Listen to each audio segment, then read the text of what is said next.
We are glad to have you, Ambassador Godknows Igali. Thank you. We are looking at Nigeria, looking at how far Nigeria has come. It's 65 years already. And first, let's start by asking you, what would be your immediate assessment of Nigeria's journey 65 years since independence? Thank you very much. Well, I will say that the country has done steadily well in 60 years.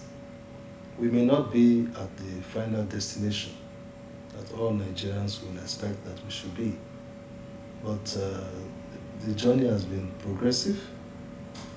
We are definitely not where we were 65 years ago. If you remember, 65 years ago, we had only one university, University of Ibadan. Yes. Today, we have over 300 universities in the country, besides the polytechnics, the college of education, the monotechnics, and so on, which are now going to thousands. So the country has progressed in general terms at the macro level, but we can still take it down to the level of bread and butter issues, and also in terms of integration. Yes, we can look at it.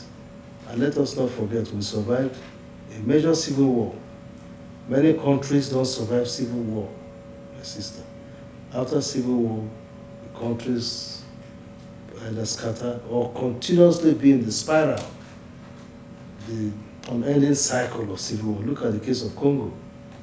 The war in Congo was there at the time we gained our independence, and that's why people like President Obasanjo were sent to Congo in 1960 to go and keep peace. But till today, there's war in that part of the country, part of the continent. So we've done relatively well, but we can interrogate the progress in terms of certain indices. Yes, we're going to look we want to look at the federal structure.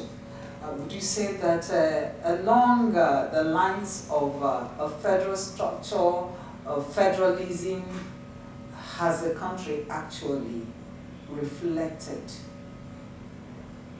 Well, there we have a lot of problems.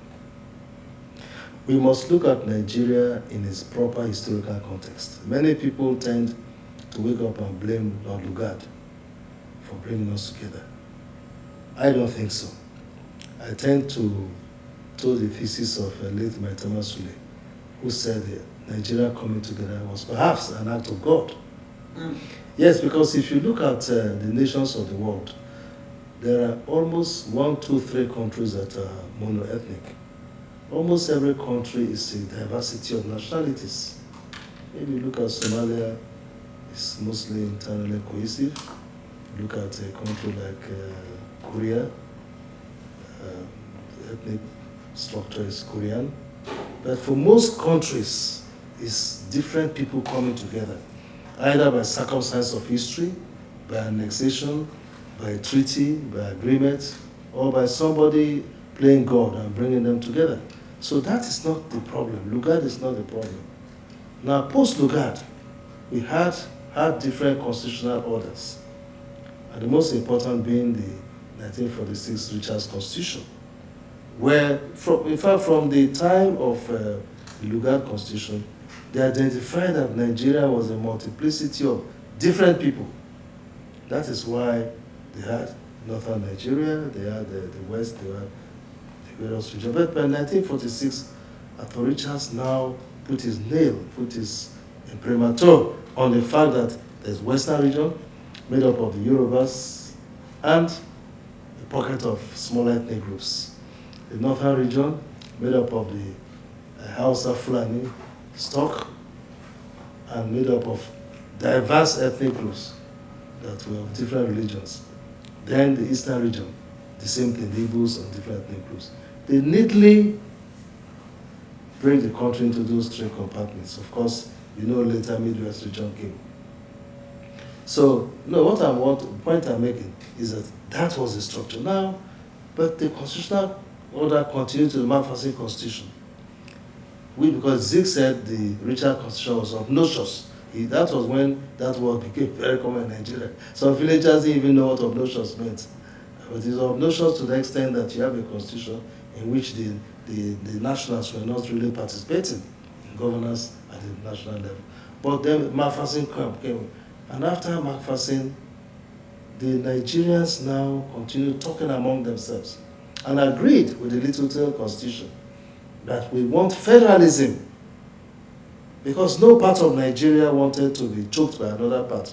The North had some apprehensions because the level of literacy in Western literacy education from the South, particularly the Southwest, was so much higher than them. You could count how many medical doctors they had, how many lawyers.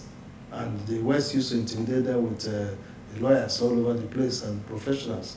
So they said, no, we're not ready. So when Nauru moved for independence in 1953, they now took umbrage. I said, no, why would you allow this young man from your stock to move independence when we are not even discussing that? So they agreed on federalism. But in 1966, this federalism became truncated.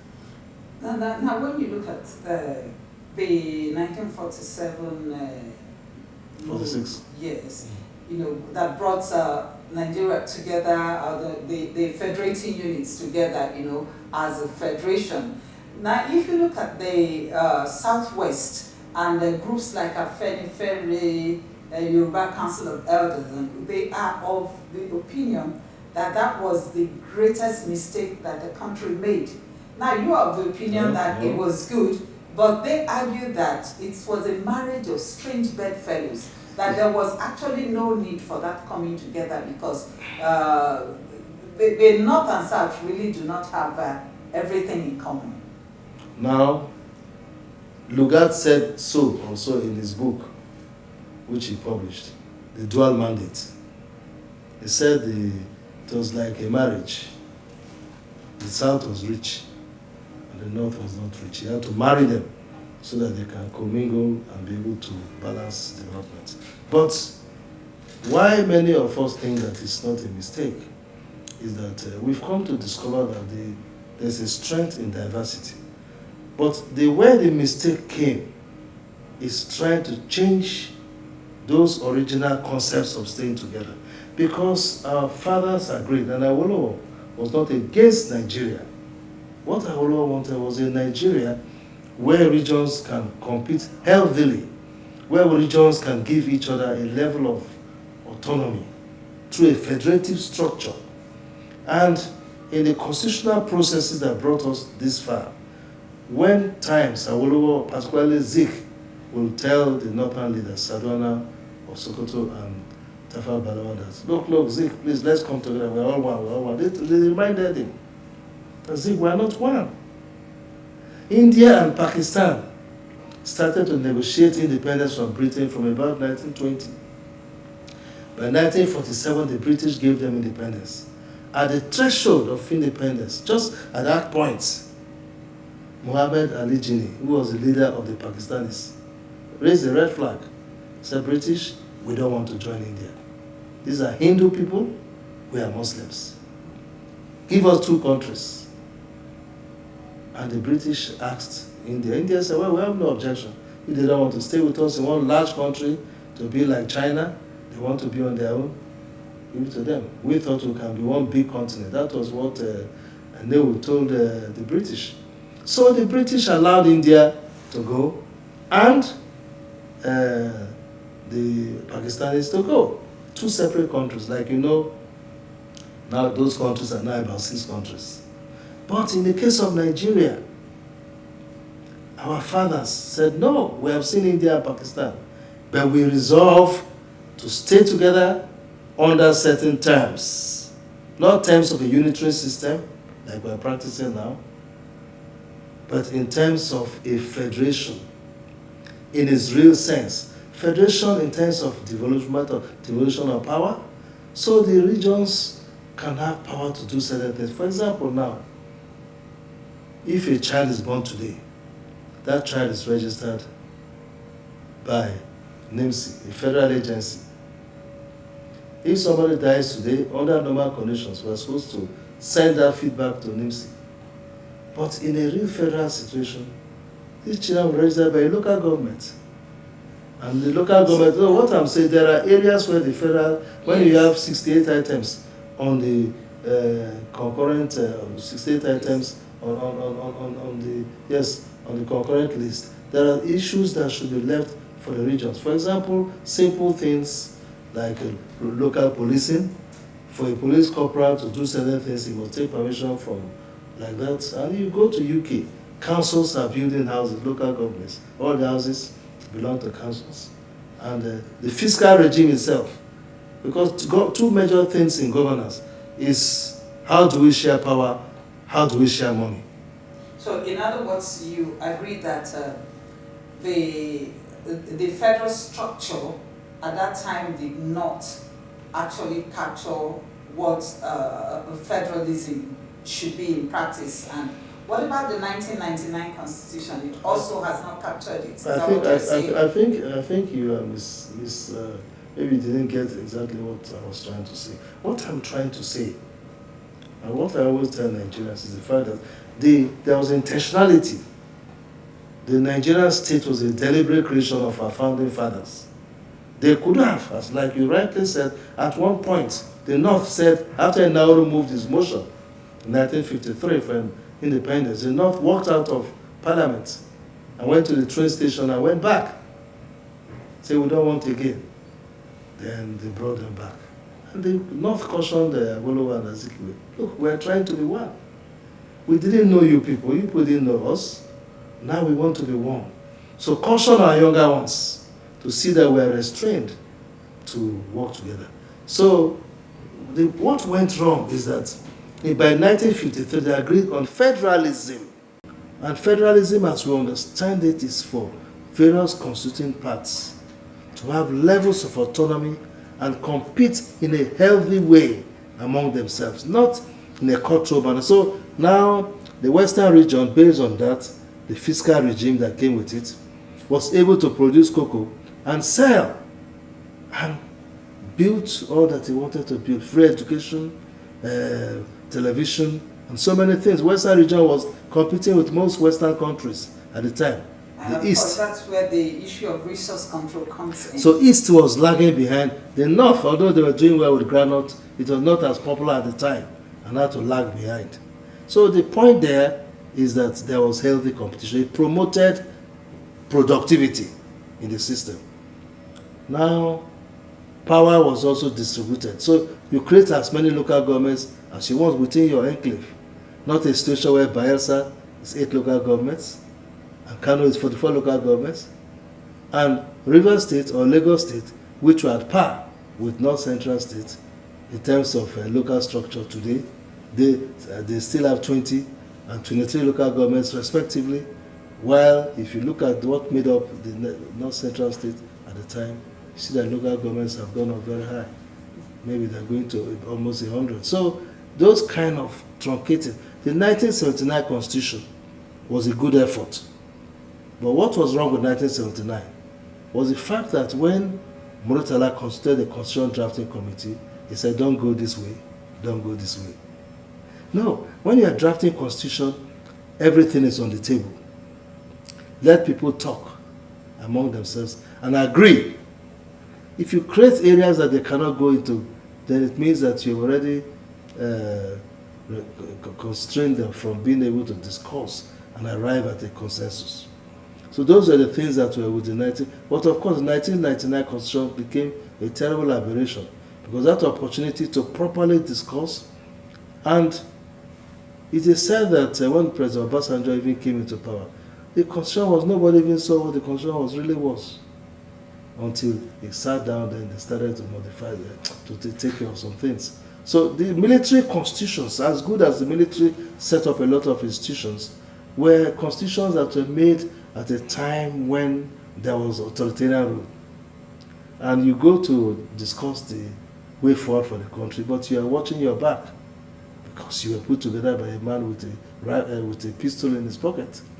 You were not allowed to discuss certain things. So that's why you see people clamoring to say, let us see if we can go back as much as possible to what the country originally should have been.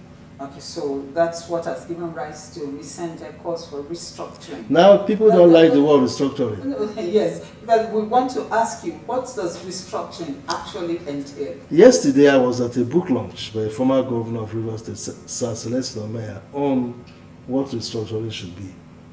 Restructuring is just a word. We can say reordering, maybe reorganizing, reviewing. It's just a word. You can say constitutional review. So people use the word restructure because what we have now as constitution, my sister, is a major derogation from 1960 and from 1963 constitution. We have moved away fundamentally from what our fathers agreed. The principles of federalism. Yes, and the point I'm trying to also struggling to put in an elegant manner is the fact that the founding fathers, every country has founding fathers. Anybody who thinks Nigeria did not have founding fathers is being ahistorical. It's not being truthful. We had people who were very much passionately ethnocentric, but at the same time nationalistic. There's a meeting point, the point of convergence. They believed in their background. They believe in their history. They believe in their identity. And now they find themselves struggling to be a Nigerian. So that statement that is attributed to Chief Awolowo that Nigeria is a mere geographical expression. So not Chief Awolowo alone. Tafawa Balewa's own was more firm, fierce. He said, these British people have since 1914 been trying to make us one people. They have not succeeded. But we will try to be one people. And so the options, there is a conference that is not much spoken about in these three books, the Ibadan Conference of 1950, 1951. When Zik used that word, obnoxious, the British said, okay, if it's obnoxious, you talk among yourselves.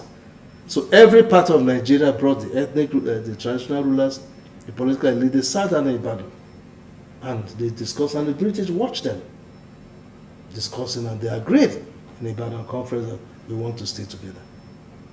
Then after that came the other constitutional orders. So, but we have moved away. We are now very sensitive, very insular. We don't want people to talk. But our fathers were talking people. They spoke among themselves and agreed among themselves. So Nigerians must learn to talk about how the future can be. It's not for us. Some of us, we are quartered to the latter part of our lives. And many of our citizens are also in the fourth quarter of their lives. So the discussing is not about us, it's about our children. About our children's children.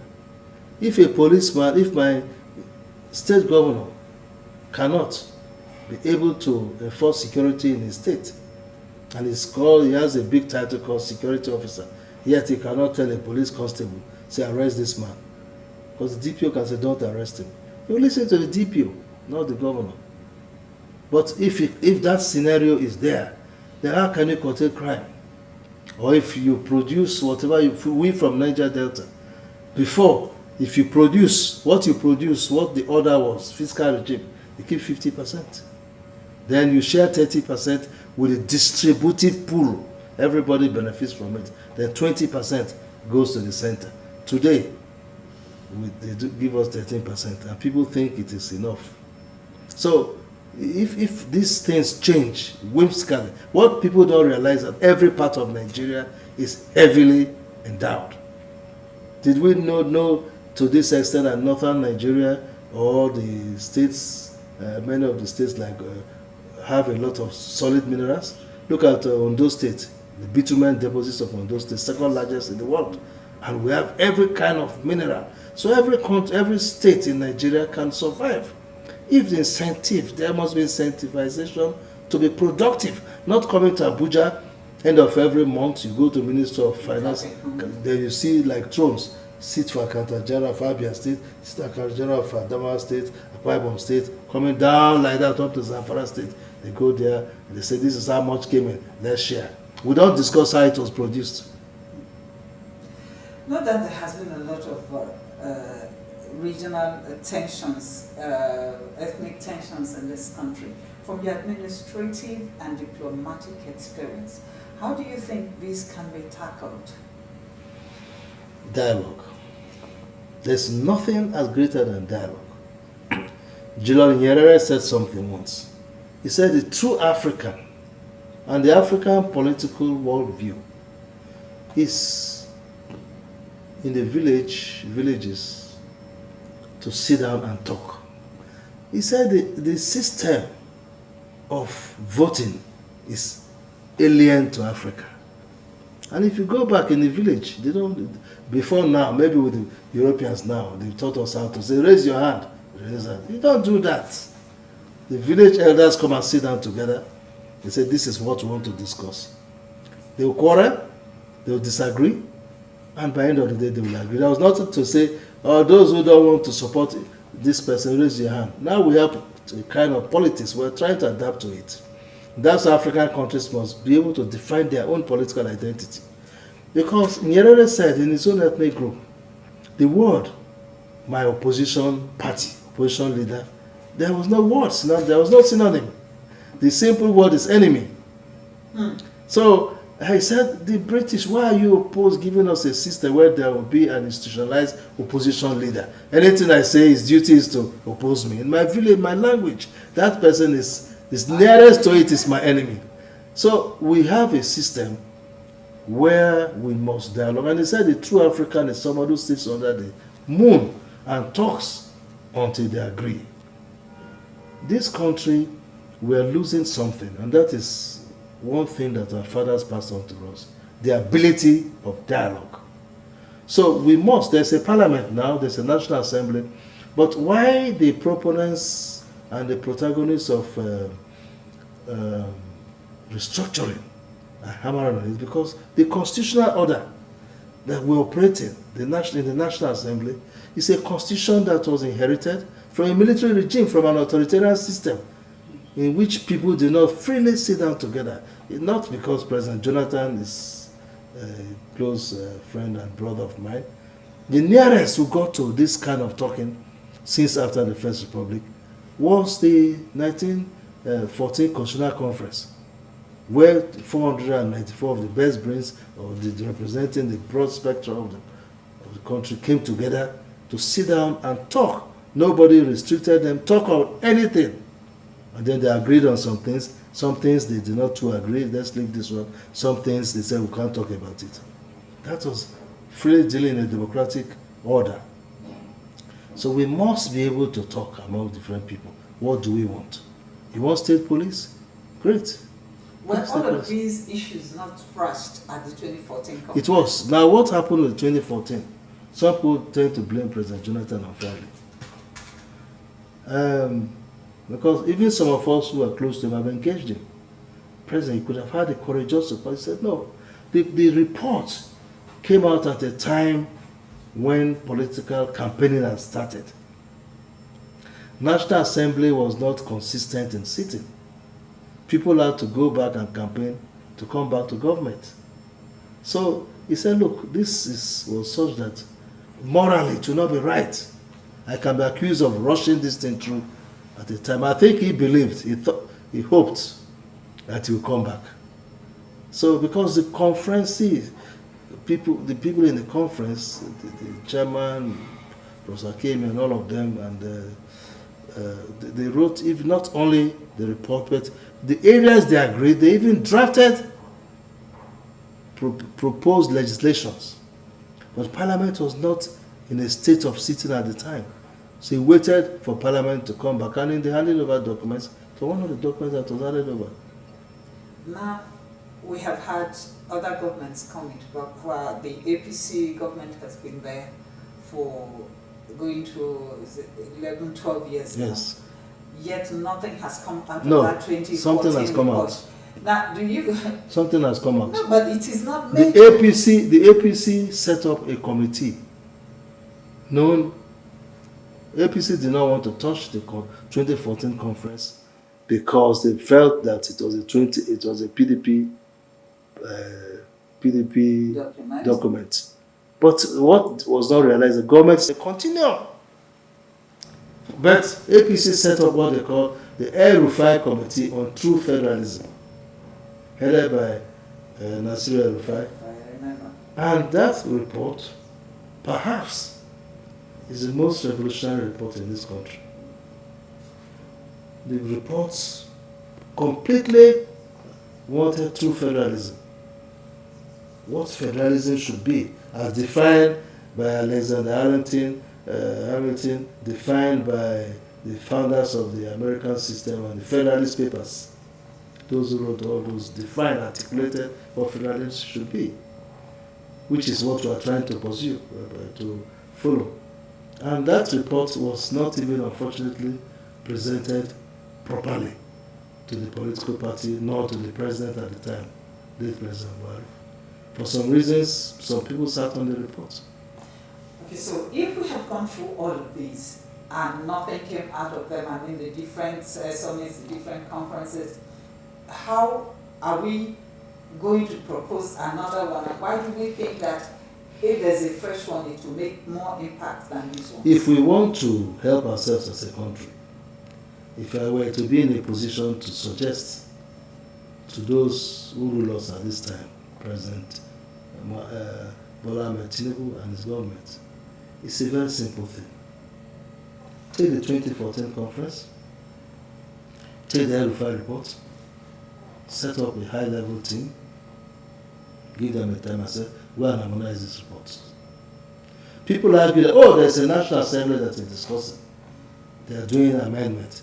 But the civil society, say National Assembly, we don't really, we like some of you people, but your sitting arrangement is based on a constitution that came from a military authoritarian system.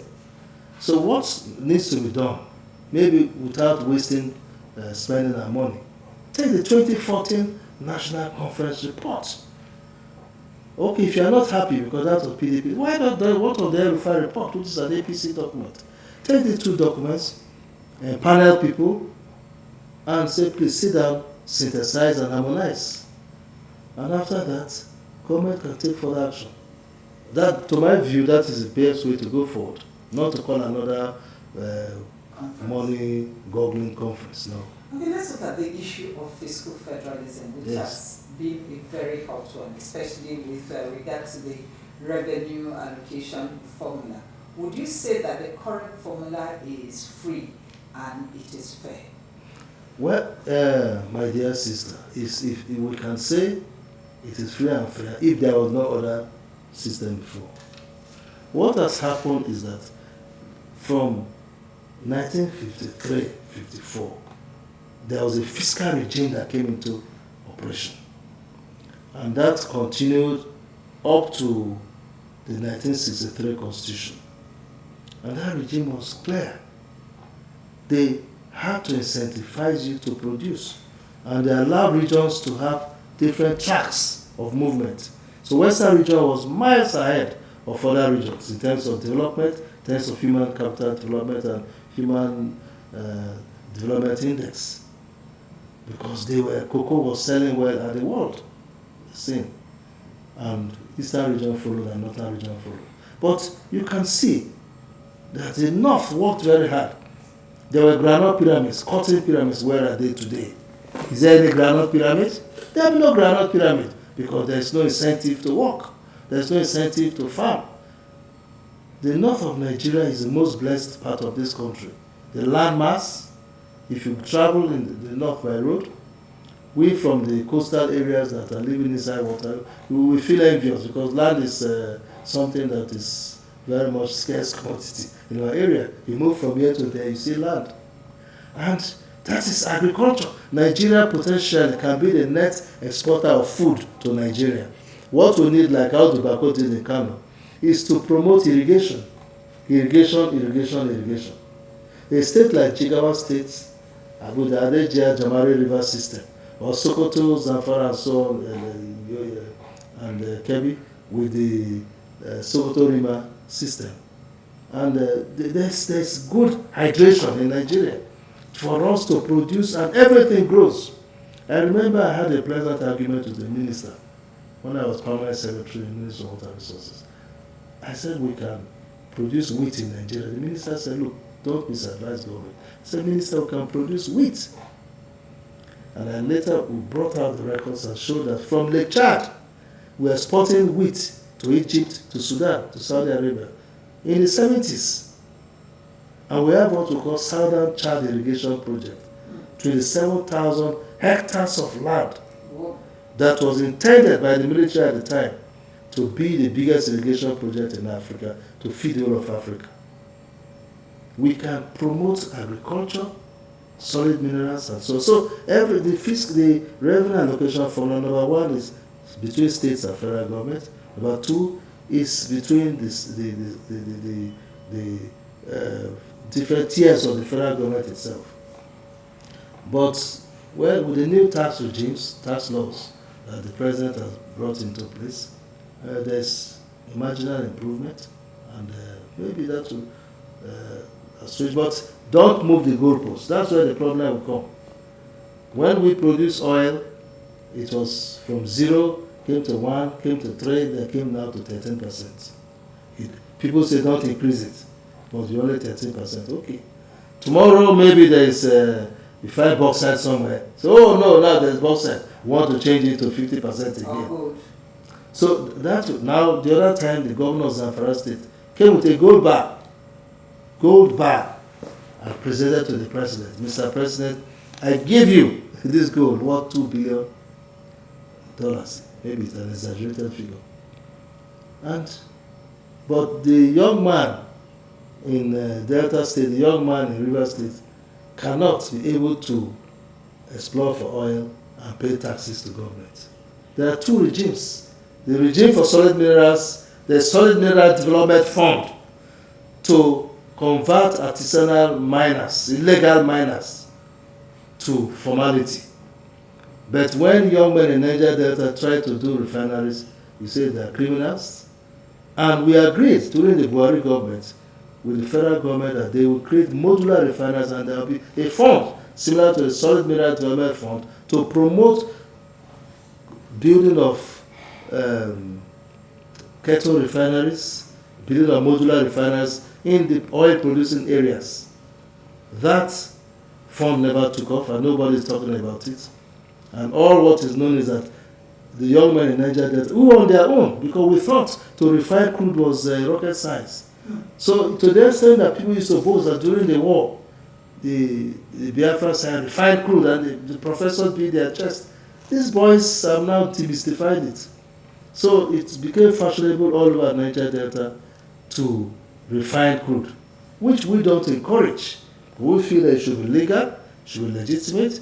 Don't just go and open a pipe and begin to refine. But the point I'm making is that there are different regimes. And these are the things that we need to discuss when there's a forum to discuss about this fiscal regime.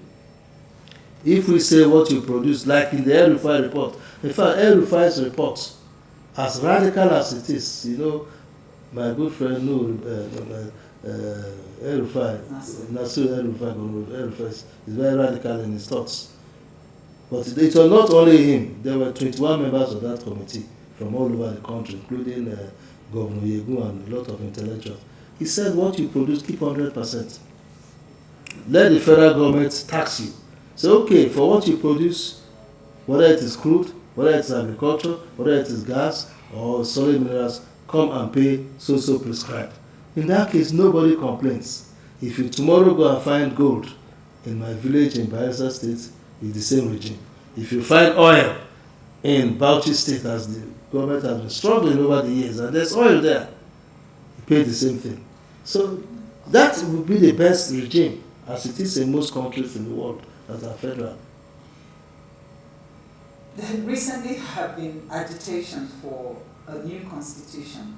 Some suggested a reversal to the 1963 constitution, and some, like the Patriots, at their recent conference in Abuja, said, look, let's come up with a totally new constitution, taking into consideration the current demands across the nation.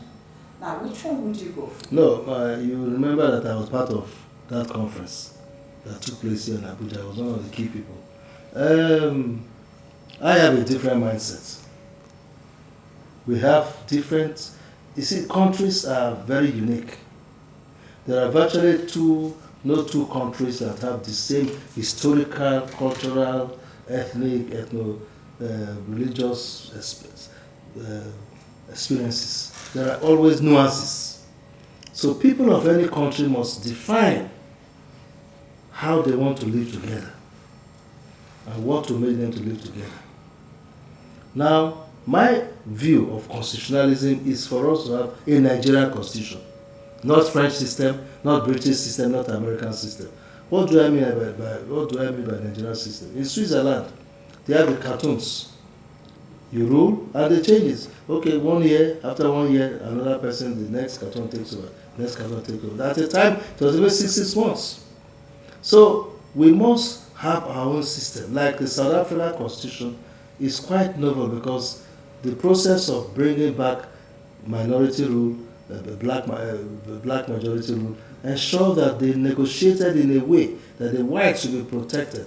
So I don't think we need to follow American constitution. I don't think we need to follow Westminster constitution or the French. You know, French have president and prime minister. We should have a Nigerian system. What we, because now let me put on another hat, the hat of Niger Delta Forum, where I'm national leader, national chairman. Yes. What we proposed is that let us have a regime where the state structure will exist, but the geopolitical zone, 6 of them, will be administrative units that can coordinate federal government projects and also form basis for these various units inside to cooperate among themselves. Let it be entrenched. But the federating units will be the states. And at the same time, strong devolution of power. And at the same time, let the fiscal regime be in a way that these federating units will, as much as possible, control their resources. You prescribe the tax. You can say if you produce oil, bring 60%. It could even be that. In which case, the region or the state will have only 40%. So, but what is, let us agree. You see, because if we don't do that, if we keep changing the goalpost, that will continue to keep our children, our grandchildren, fighting themselves as we are fighting. And that is why we must have a regime where all parts know that this is firm, this is established, this is what we have agreed to do. And that's what will keep the country together for the future. And that is why we must have a regime where all parts know that this is firm, this is established, this is what we have agreed to do. And that's what will keep the country together for the future. Because I see that the future of Africa, not just Nigeria, is in 2 things. Number 1, the strength of its human population. Africa has the demographic advantage. A median population that is young, that is Gen Z, unlike other parts of the world where the median population is about 38 years, or maybe about, in some parts, even 47 years. And They've even moved but Gen Alpha. we is 19.1, sorry? They've moved from Gen Z to Gen Alpha. Well, Gen Alpha, yeah, but the dominant population, the Alphas are still coming. The dominant population, active, vibrant working population are the Gen Zs. So the Alpha, so we have that dividend at a time when people don't want to get married, people don't want to have children, and the population is aging in other parts of the world. But the other part is the natural resources that we have. And those ones will be factors that will keep Africa very relevant in the world. And if that is the case, we must have agreements on how do we manage the natural resources. How do we manage our children? If you go for an interview, if they say now, the other time they were to recruit in the police, you said you are going to take 100 police people per local government. And Michael Kiro was IG of police. He said no, recruitment in federal service is by states. And the chairman of the Police Service Commission said, no, it's going to, no, the IG of police said it has to be by states. Okay, if we're not agreed by states, so when you recruit a policeman of 100 per state, Bayelsa will get 8,100, isn't it, if I'm correct? Then a state like Kano will get 4,100. How fair, how equitable, how just is it? So, because the way local governments were created was whimsical and capricious. I know of a particular local government, I don't want to call their name, so they don't take offense at it. When local governments have been created and they realized that it should be put in the constitution. Their son, who is a retired general, he was in Lagos. He heard it and his people ran to him and said, look, they want to create local government. Take us. He rushed down from Lagos to Abuja and saw General Abacha. Said, Sani, you want to create local governments? You know they call your senior brother. The man said, sorry, sir. He said it's late to have sent it for announcement. They said, bring it back. Fortunately, they've not announced it. He said, which one do you want? I know your village is a village. He said, no. He gave him the name of 2 villages. 2 villages that I know very well. Villages. And a local government was created for them. And there are many local governments in Nigeria created like that. Go to other parts of this country. Massive local governments. Like I said, Lagos. And the state that has transmitted into Kano, Jigawa, and part of Katsina. Now nearly 100 local governments. Lagos is still what it is from 1967. Rivers State is what it is till this time. So there must be a level regime for fairness. That is what will keep our children not fighting each other. If not, what we are seeing today, Gen Alpha, Gen Z, it will be more disruptive. I know we want our children to go into modernism and be happy with themselves. So equity, fairness is the key word. Well, that has to be it. And we must make a threshold for that, where there can be a country where these our children can have the joy of not leaving this country. There was a day I spoke with the Canadian ambassador when he gave me the figures of how many people apply for visa every month. It is heart-rending. Young people just want to leave because they feel that this, and then the people, they are happy because the Nigerian immigrants are not like many African countries. They are educated. They are productive. Smart, very smart. All right, sir. Thank you so much. Thank you very much. It's been quite a delight talking with you. I know you still have loads No, this is okay. unload. This is okay. I've spoken enough. We'll come back to you very soon. Spoken enough. So Nigeria 65, we congratulate you, and we are a great country. I said yesterday at an event, this is perhaps the greatest country God ever created. And let us find ways to be happy with ourselves and create an environment where all of us can be treated as first-class citizens. And as my late father, Chief Clerk, would say, that there should be no second-class citizens in Nigeria. Thank you so much, sir. Thank you.